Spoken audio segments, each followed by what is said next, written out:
Hello, my dear students. How are you all? I hope you all are fine and studying at your homes as well. So, in our last video, we have studied about what? Rectilinear motion, then circular motion. Now, in this video, we will move forward to our next type of motion. That is, the next important type of motion is our rotational motion. This rotational motion we'll see is somewhat different from the previous motion. Previous motion means I try to say circular motion. So let's get started. Rotational motion, we can define it as, in simple words, a body is performing rotational motion if it is spinning around some fixed line. The fixed line is called axis of rotation. Spinning around some fixed line. Spinning means turning.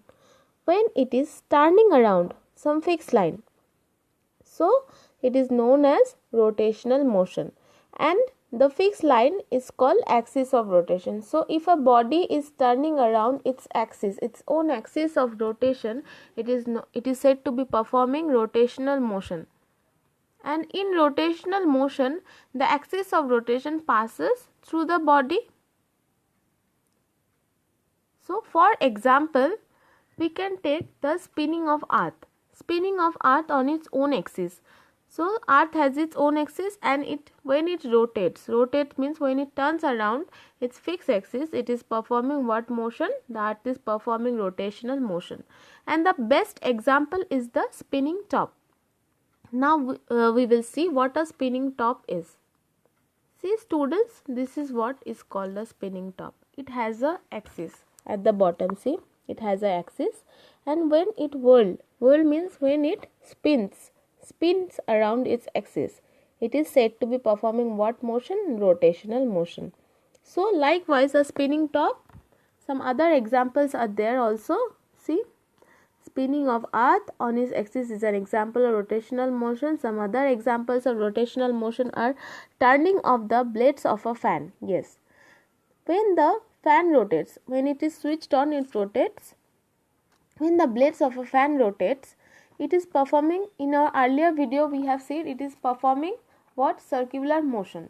And at the same time it will be performing rotational motion also, because there is an axis which is passing through the fan. At the middle there is an axis which is passing through the fan. Yes. So what about rotation of earth on its own axis? The rotation of earth on its own axis is a periodic motion. Why so? Because the earth always takes 24 hours to rotate once on its own axis. Yes, this is also a definite amount of time, right?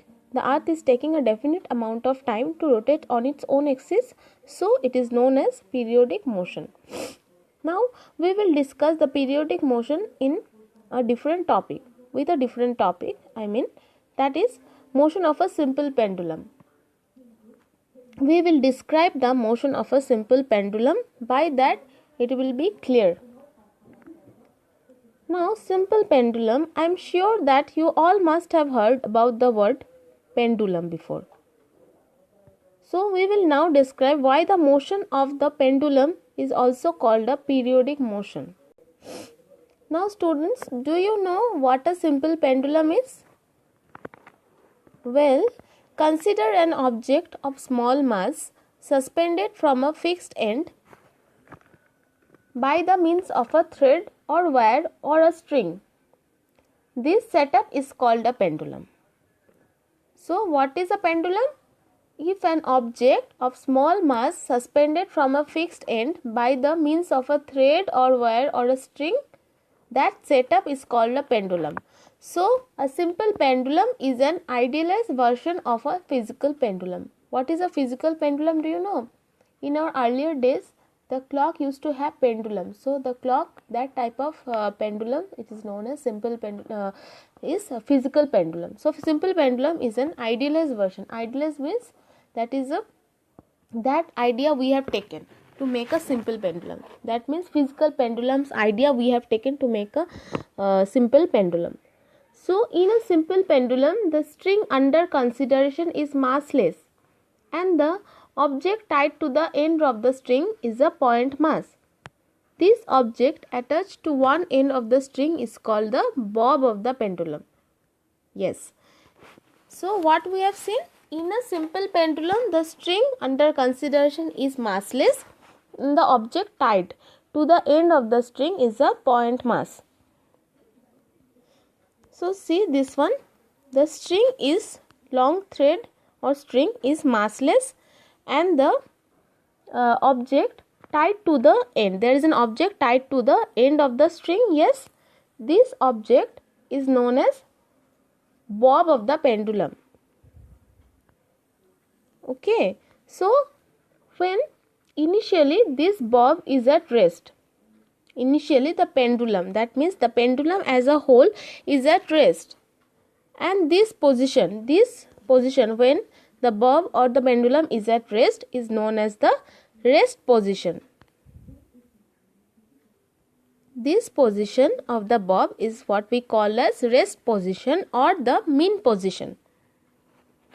So initially it was in rest, but what will happen if we give this bob a little push in either of the directions? We will see that it will start moving. Yes, normally if we push or pull something, it will move. So this bob or the pendulum will also start moving, but the movement will what type of movement it will show?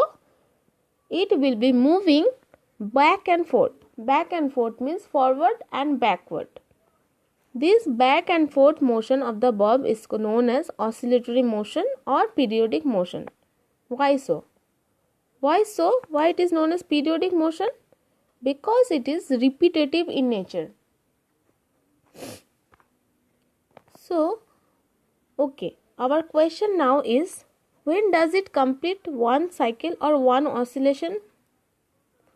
We have seen that the motion of the pendulum is known as oscillatory motion or periodic motion. So, when does it complete its one cycle or one oscillation? We will see it now. We say that the bob completes one cycle or one oscillation when it moves from one mean position, that is mean position means its rest position, to one extreme point, then to the other extreme point, and then back to the mean. Such motion is called periodic motion. See, here in the next diagram, the bob or the pendulum is moving. So, from its mean position, it has come to its extreme position. These positions are known as extreme position. Either of the positions are known as extreme position.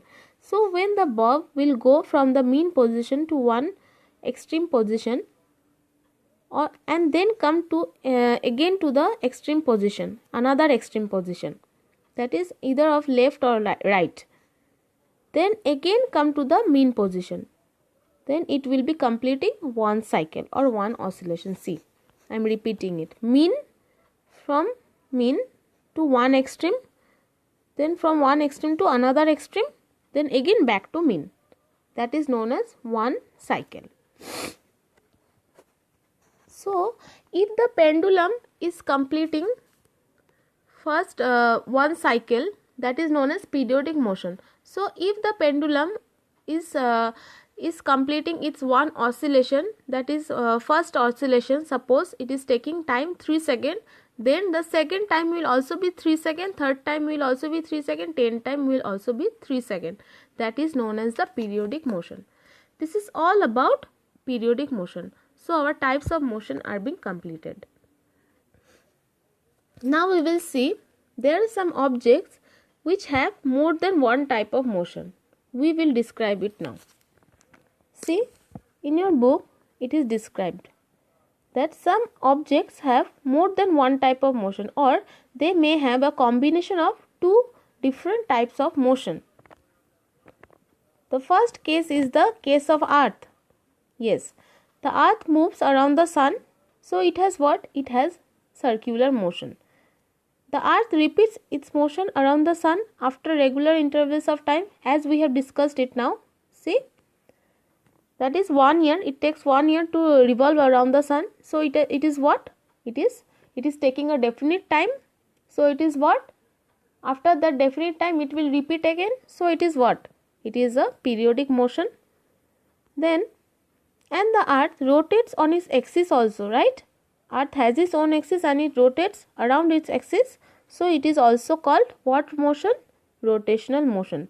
So earth is exhibiting three types of motion, that is circular, periodic and the rotational motion.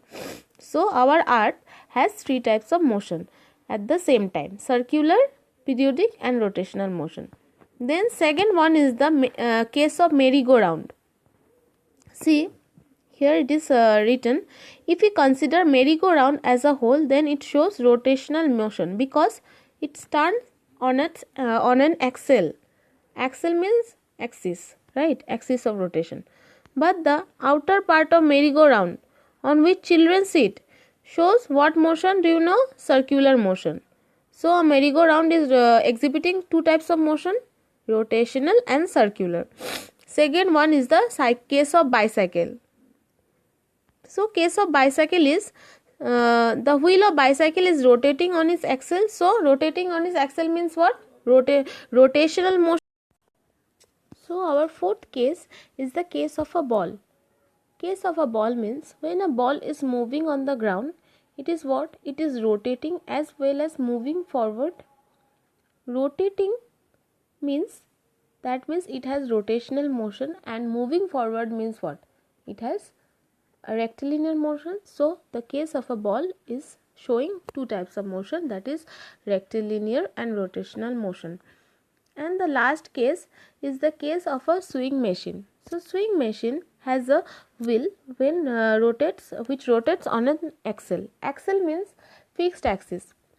Fixed axis. So fixed axis means it has rotational motion. So the wheel of a sewing machine shows rotational motion. The sewing machine has also a needle which moves up and down continuously.